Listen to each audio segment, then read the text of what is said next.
I feel sometimes I will say, okay, let me just pull back a little bit, when the truth of the matter is it's not so much pulling back, but recognizing how much I need to be in the forefront. A lot of times we make choices that don't feel good for us. We think it's good, you know, or it's been conditioned upon us to feel that this is what we should do.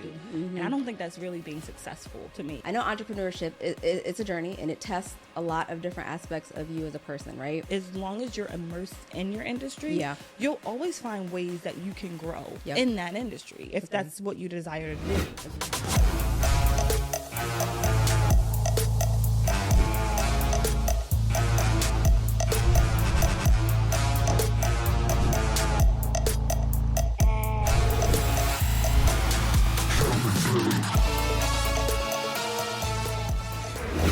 Welcome back, Bold Move Besties, to another episode of She Built Success. Today, we are in for a special treat. I am joined with Erica Martin of Staging Solutions. We are going to get into all the things staging, how she started, what it looks like on the inside, a little bit of family life. So go ahead, push play. I'll catch you on the inside. Erica, welcome. I'm excited to finally have you on, because I know we've been trying to get you on since season 1. Yes. I'm so excited to be here. Absolutely. So just a little back. So Erica and I met in 2022 at a business retreat, and kind of been just touching base. She's local as well. So touching base, just checking on each other, make sure everybody's good. But Erica, let's talk about Staging Solutions and just how it came to mind, how it looks like now, because I know 2022 is completely different. Yes, it was. Well, staging became a part of my career when I was a property manager and we needed to stage in order to sell the listings and rent them out quickly. So from there, I just staged properties to make sure that they sold quickly, and then decided that's what I would like to do more than real estate. Got my license in real estate, but decided that staging was where I really wanted to make my home. Became full-time in 2022, left corporate America. And after that, history. So hold on, you totally glossed over. Let me just let's break it down a little bit.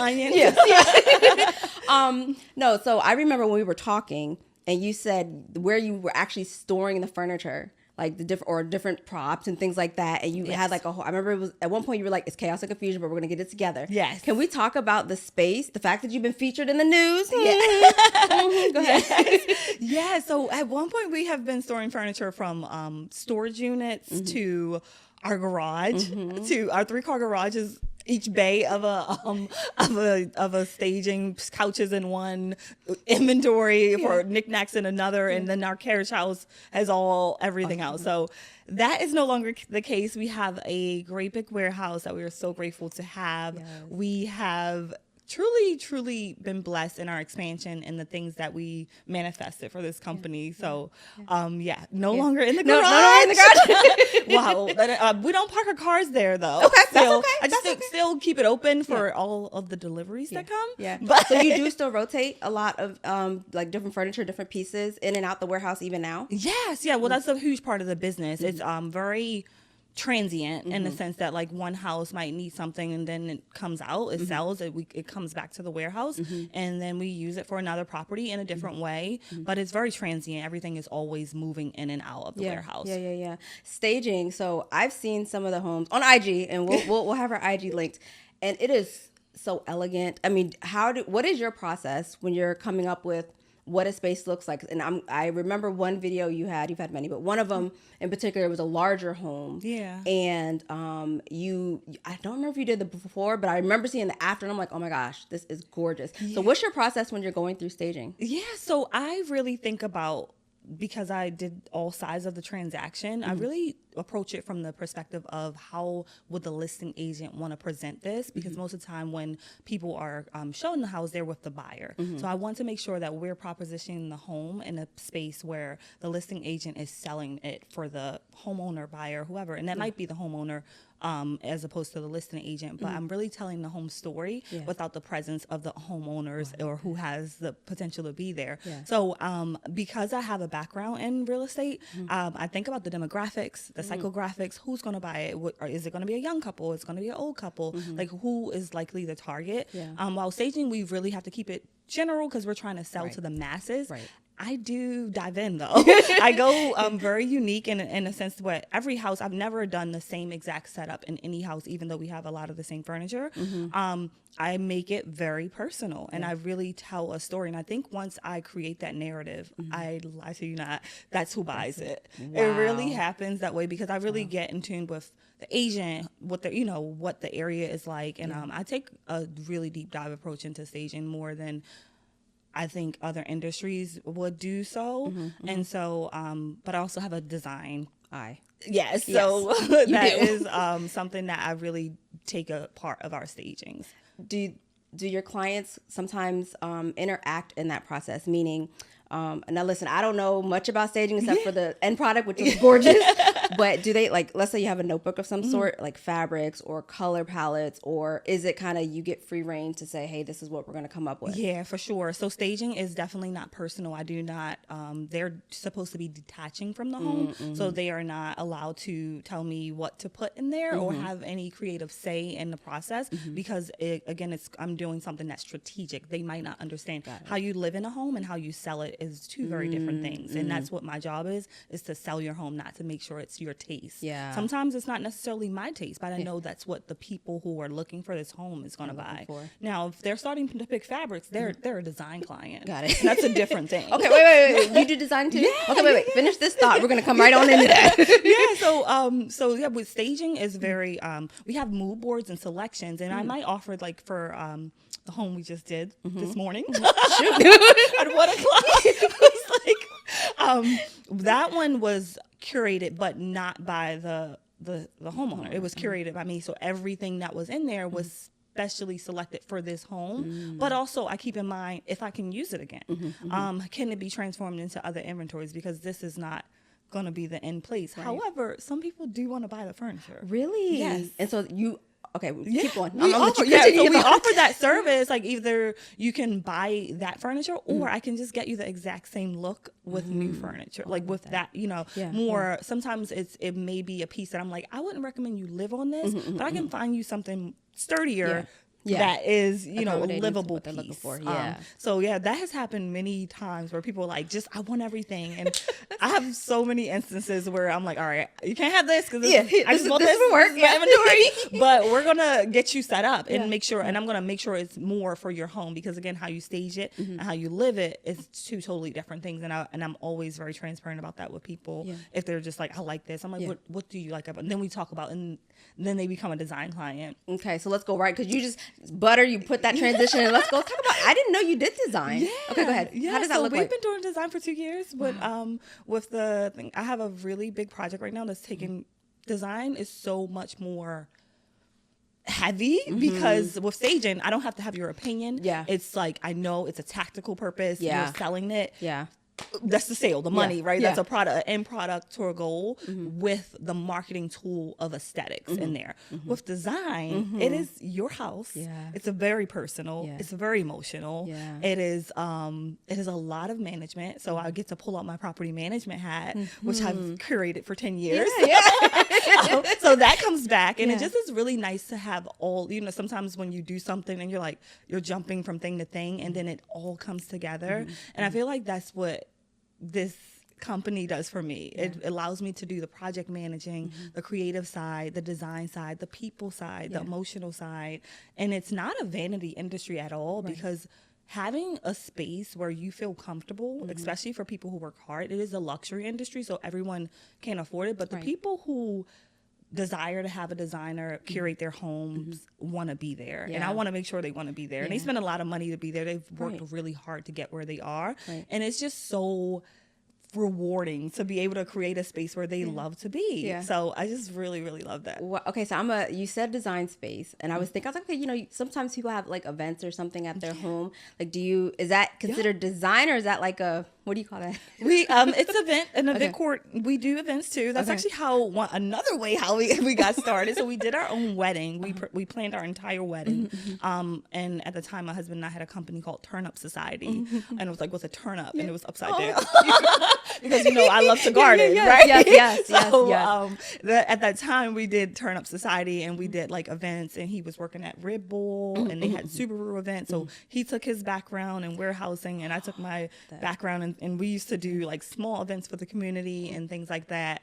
And so now people still call us for that. I'm like, oh God, don't call. And then like, why are you calling me for this? And then I can't say no because they're like my long-term clients. So we actually have a party to plan March 8th. Oh my gosh. You that?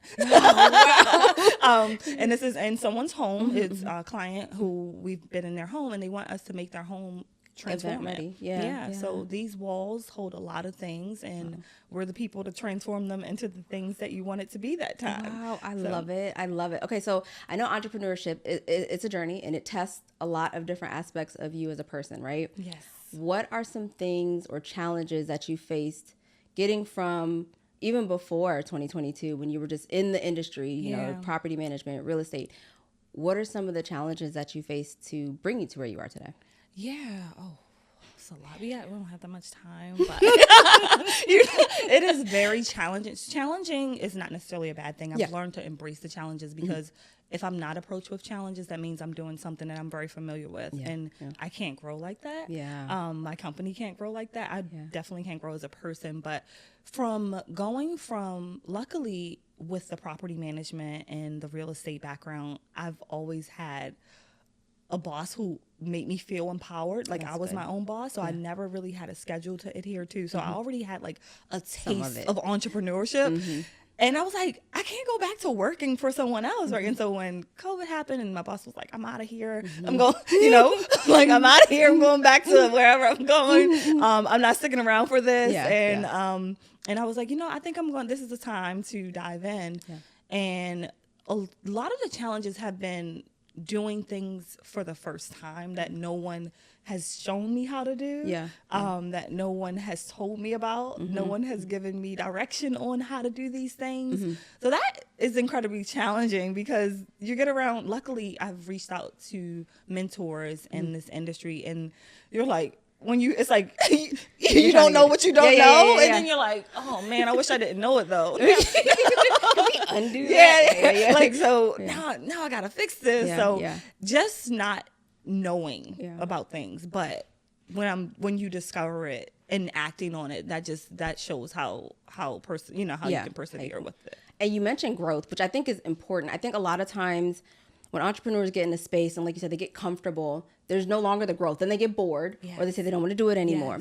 How do you continue to make sure that you're growing, you're continuing to be challenged, even if the challenge comes with its own set of circumstances? How do you continue to maintain that as you're moving, as you're getting new clients, as projects are spinning up or ramping down? Yeah. So your clients will tell you what they want, right? So from doing staging, then people started asking about, I want this. So then I'm like, okay, well, can I do design? That was a stretch. That was a growth. Like design and staging are different. And so the clients asked for that. And then in design and in staging, they're like, can you do my party? Can you run this? Or even having house management systems for clients who have vacation properties. That's what we're, that was the luxury clients of design who have vacation properties. And I'm like, so what are we doing? Do we have a house plan? Property management. Who's cleaning? Who's going to filter? When's the plumber coming? What do you mean? I need a house. You don't have a house maintenance plan? So then you create a product for that. So I think that as long as you're immersed in your industry, you'll always find ways that you can grow in that industry if that's what you desire to do. Agreed. And I think that's what I do want to desire. I want to stay in my industry, but untap a new level. So managing vacation houses is not something that I never thought that I would do, but turns out I might be able to get a couple of free vacations. You know what I mean? And then from vacation project, like hotel designs, boutique hotel designs have came across my plate from that. I don't even know if I'm ready for that, but it's here. 2025, has presented itself to me, and I'm like, really? The hotel designs, from hotel designs that could become resort designs. Those are people who, and so it's just a continual evolution on the thing that started something, and from. I don't know if I'm ready to do resort designs today, but the fact that I know that's something out there to reach for is what keeps me going and how I continue to grow. And what I'm hearing as you were talking was a lot of, I'm listening to my clients, and that's how I'm able to expand on products. Now, y'all, let me just say, just because you build it don't mean they're coming. Yes. It is important you listen to your clients and get that feedback. Yeah. Because that's exactly what you're doing. And you've already, it's like step after step after step. Not because you're like, oh, this is a great idea, let me just go do it. No, it's because you're listening to the feedback that you're given, or the next project that's coming your way. You know, so that's that's important. The need is not. I wasn't aware, so it's not, I'm not building something that I didn't know how to need. It's a captive audience has told me this is what I want from you specifically. So and you know, I already have that rapport with them, building that trust factor, and then I want you to, they open up, you know, to you and tell you what the things that you want. So your next client will tell you the next thing that you should do if they're a growing client, you know. And I'm so specific on who I work with because it takes so much energy, and I'm in their houses, you know, and it's such a big exchange of energy that they're so much like my ideal clients that I couldn't even get any better, you know. Have you had any zinger clients, like ones you're like, you don't have to, obviously don't name drop, but you know who you are. any clients or projects where you're just like, we won't do that again? Yeah, no, some for sure. Sometimes it's just not a good fit. You know, it's not a good fit. My style, my approach may not necessarily work for the way they like to operate, and that's fine. We will continue our project. We'll finish it. But as far as us continuing a relationship, that necessarily is not something that I desire to do, because then I feel like that just gives me employee vibes, and nothing wrong with that, but that's not why I'll bust my tail off to be, you know, for someone to come and dictate how to run my processes. And then if that's a process that you desire, you should go to someone who already has that set up. So every person doesn't necessarily always gel, but I don't have any bad on benefits relationships out here in this industry, because I don't believe in burning bridges.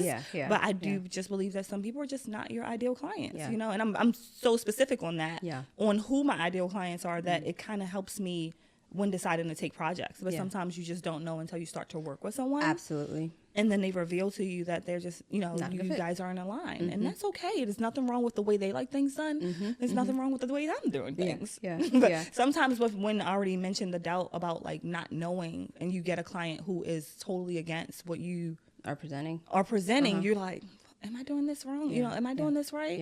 And it's like, no, but it works for other people. It's just that you don't work for me. So I really try not to have people who allow self-doubt to creep in, because it's such a task for me to get up and choose to do things every day and like without any guidance. So I really need most of the things to align. You know, I need them to work out. What's up, Bold Move besties? Guess what I'm offering? Government contract coaching for small businesses. It is your opportunity to get the real, the relevant, and the way to do government contracting correctly with the federal, local, and state government. Inside, you will get details on how to start in government contracting, all the way through winning your first contract, which is, by the way, not guaranteed, but we're trying to get you there. So if you're interested, please sign up in the link below, and I will catch you in the next cohort. Go ahead and apply today. Visit readyswipegov.com to get started. I think sometimes in business, and I want to talk about family a little bit, family, depending on where you are in the process, might not be at that forefront. Have you found, because, you know, hashtag mom life, have you found that you have those ebbs and flows, or has it for you been pretty consistent? Oh my gosh, yes. So for a while the boys were younger, they were, you know, they need you so much. They just, everything is, you are breastfed for a year for each child. So that's like, you know, that your dynamics change as they're growing up. And I feel like these last 2 years have been very difficult with balancing it all. And I was just telling my husband yesterday, I was like, I feel like we dropped the ball on Ren's school year this year. Like, it's everything. I've been to one Valentine's Day dance, the dinners, you know, the St. Patrick's Day, all the things. Like, come on. And school's been out like half the year this year. It's like, I was like, I feel like we dropped the ball. But he's in the second grade. Come on. Like, he has very active, you know, soccer life. And so we're present there. He's like doing that. But like, you just can't. And I'm learning that I really, if I'm focused on growing the business in this season, then I will drop the ball where he is going. But that's to giving school. yourself grace, though. Yeah, you know? I have just learned that. I just discovered that I dropped the ball, and then just discovered that she's gonna get dropped sometimes, and then be okay with it, right? Right. So yeah, this is all very new because before it was, You're there. I was an entrepreneur and and we had a regular corporate job. So I was balancing corporate with running the business and doing the mom thing. And so now I'm like, now you only got one thing and you're not doing it right. Now you only have the business that you're running and you dropping the ball, but I'm like, no, because now I'm more invested. Before I was like spread. But they're in a season where they're more independent. So this is a good time. And I think understanding when the seasons that you can do those things are good. Yes. Because right now they're into sports and I'm not a sports girly. So I don't really desire to go to the sports game. So my husband has totally stepped up in that aspect. Yeah. And it's allowed me to be okay. I'm like, okay, but they have their parent. I wasn't fortunate to have two parents growing up. So they do have that support while I can focus on this, you know? Yeah. So that is a journaling Sunday. Yeah. That is my journaling Sundays. Like, it's okay. Yeah. You're gonna be okay, and it's okay. Like you said, recognizing the seasons is important because. So mine too. My girls are 16 and 14 now, and for the most part independent. Like you, for me, the girls decided to do sports post pandemic. Okay. So we got volleyball, and we have varsity volleyball setter and a cheer side base. Oh my goodness, volleyball is intense. Tell me about I it. was on vacation and people were playing volleyball and they were for real. Right? Yes, I was like, oh my gosh, it's crazy. So I feel for you. Yes. So and it's like you show up, and I talked about another season where there was a period where competitive cheer, so they travel, but they also practice a lot throughout the week. And I was talking about how I was not able to be at all the volleyball games because cheer practice was during some of the games, and I felt bad. Now their dad was there, but I just felt bad because I was like, I don't want her to feel like I'm not, and I know she knew, practice, but it just for me, and so that season for me was a bit like, this feels really weird because I want to be there. But we went to the games that we could go to. So I'm just saying, I'm extending the grace because you have to just not only recognize the season, but understand that you can't be everywhere at the same time. And also I've realized, like, I'm talking to my son about like, do you like how do you like basketball? Like, not really. I'm like, okay, so why am I gonna break my back to be on something you don't even care about in 2 more days? And this is something that I know is the thing for me. And like, we have these conversations like, what's important to you? What do you want me to be there for? That is good. I only have these things. Is do you want mommy to be there, or are you guys like, oh no, daddy's gonna be there, or I'm riding home with Blake anyway. So he's already making his own thing, and I think. For me, independence is very important for me, instilling in my children, because that's ultimately what I want them to be, is very capable humans. Yes. And so I want them to have the communication, like, if do you feel upset about there? Because these are things that I'm feeling. But it might not be what you're feeling. And if you don't feel that way, then why should I be good? I'm okay. Like, give me relieve me. Let's talk about it, I love that. Especially at 16 and 14 and girls. So, like, that's so awesome. Like, sometimes it's just a mom pressure that we put on, and just being an entrepreneur, a Black woman, like, it's a lot. Like, take one of the capes off. Like, give me one. That part. Oh my gosh, that part. It's like, can we just rest this here for just pull a minute? her up and put her down. You be wanting to find like guy go in and dust the party cape off, like she underneath the dust, like, girl, bring her out, because she was fun. She managed it. She made sure she went to that party and the next day went to work. Like, so you can do this. You've done. Yes, for sure. I think a lot of times, even with the whole multiple hat situation, like, I feel like I feel sometimes I will say, okay, let me just pull back a little bit, when the truth of the matter is, it's not so much pulling back, but recognizing how much I need to be in the forefront. So let me give a real example. So I have my company that, we do government contracting, all that fun stuff, and work with small businesses to get into government contracting, but I also have a nonprofit. And stood up the nonprofit. We're a 501c3. But I had not, I'd say the latter half of 2024, I was not giving it focus. And it wasn't because I wasn't invested in it. It wasn't because I didn't want to see it succeed. Clearly, I created it. I wanted it to succeed. But I did not have the bandwidth to be, and I recognized that. And so I had to pull back a little bit, For sure. And that's important to know when you can invest your energies in that. And that, recognizing that the desire is not there. Right. It's just that right now I can't right now. This is like, five, you know, Right. like 5 fingers or whatever, we're going to fall off. We'll pick it back up, you know? And so we're so like dynamic that those things can happen, you know, like we can have an interest, start it, but oops, life happens, but that doesn't mean that is not there anymore. Right. So I think that is really important. That's a really good discovery that you had. Yeah, I had to, because listen, we gotta make moves, but you know, there's times you gotta just recognize that moves gotta just slow down, just a little bit. Like the flight one, right? Yep. Yes, Black Girls Fly. Yeah. Yes, that is so awesome. And I'm like, you. how are you doing this when we talk? Like, what? I'm about to become a pilot because I know someone who started that for us. Yes. I can do this. Yes, We can yes. that is a huge, that's not even like a nonprofit. That is an initiative. That's like a full-fledged, like, Let's do this this. is happening. This is not here. And let's create this for Yes. people. Like, Yes. that's a business in itself. Like, Absolutely. so, woo, Yes. Yes. No, so thank you. I appreciate everything. yeah, Thank that you. is awesome. Like, I remember, like, that is just so profound. Like, I really, really appreciate that initiative. Oh, thank you. Anyway, like, I'm really thinking I could do this. Yes, you know? please. Don't fly with me though. All right, one question I like to ask guests all the time, or every guest gets this. What's your definition of success?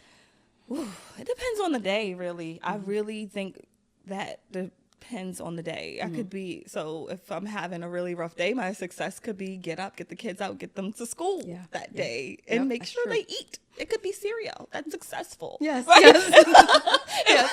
They I was ate. successful that day. Or, you know, like if I'm feeling really ambitious, I'm doing everything. I went to the gym and I did this and I checked off and I saw my clients and I sent everyone their invoices and I got it paid in time and I reconciled the books, you know, like, and I made steak tonight. Like, why can't those days be steak on the days where it's serious? Like, Yeah, I know, right? can we just balance this out? You're like really high, really low. So, I mean, no, like in reality, I think that success for me is really understanding your true self. Like, what do you truly want, and are you living up to that? You know, so like how I mentioned earlier, like about, oh, I'm feeling bad because he doesn't want to. Do I feel that is bad? You know, so understanding all the aspects and embracing, like understanding that you are always doing the best thing for you, and being okay with that, being successful and not being, you know, making yourself feel guilty with that, and like knowing what you want and getting closer and closer towards it. I love that. Knowing what you want to do and every day deciding that that's lining up with me, like with the true me. Yeah. That feels good. This Yeah. doesn't. Yeah. That feels good. This doesn't. Yeah. A lot of times we make choices that don't feel good for us. We think it's good, you know, or it's been conditioned upon us to feel that this is what we should do. And I don't think that's really being successful to me. Like if you're I not like that. doing what you feel you should do. Yeah. And that could be anything. Like, Agreed. Yeah, it doesn't have to be running business. If you feel you want to eat cereal tonight, that's successful. You know? I don't know why I'm on a cereal because my son had cereal last night. It was a choice. It wasn't a choice. I was working late. It's okay. Listen, I've even said it. I'm like, listen, there's going to be days where you just go tell the kids to go put something in the microwave and it'll be all good. And that's the truth. I was cooking full course meals when I was 9. Wow. Like spaghetti, you know, like lasagna. Okay, Chef Yeah. Pimpin'. I don't desire to cook now. My husband's to cook in our family, but it was out of a need. You know, I had a sick mom, so I had to, you know, cook. So I'm just like, he can do hard things. Yeah. Like he's 11. Yeah. He wanted it. He asked for it. There you go. There you go. What are you looking forward to? It could be business. It could be personal. Like, what are you looking forward to for this year to come? Oh, this year. Oh, I'm so excited. I feel like I have so many things and I'm not, it's not just because it's the new year. It's like, it's just because it's really divine timing and how I have like truly embraced a lot of things, you know, that has allowed me to be closer and closer to what I desire to be. Yeah. I am looking forward to the expansion of my business. I'm going to be hiring 2 new employees. I already have 1. Okay. So we'll be hiring 2 new employees to help my team grow, because then the relief that I felt when my first employee came, I was like, what is wrong with me? I was doing this by myself. I was struggling. Like, what is the problem? Like, it just is like, you're just like, how do I duplicate this system? And like finding employees is not easy. Like I've went through people, you know, people who think, oh, it's so good, I'm gonna go shopping and you know, start buying stuff and putting in stuff. And I'm like, no. Not it goes. That's the fun. That's the end part. But there's organization, there's logistics, there's can we afford this? Yeah. Does that project call for this? You know, like there's business that goes into this. This just is the output is an aesthetically pleasing place, but there is a lot behind the 80%, 90% of the job is done before we get to that property. So that part, that taking people through the warehouse, they having to climb up stuff, working in cold sometimes, snowing, raining, we're working and protecting inventory and protecting.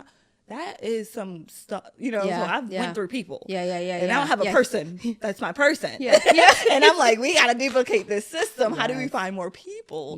Because I need people. Y'all heard it.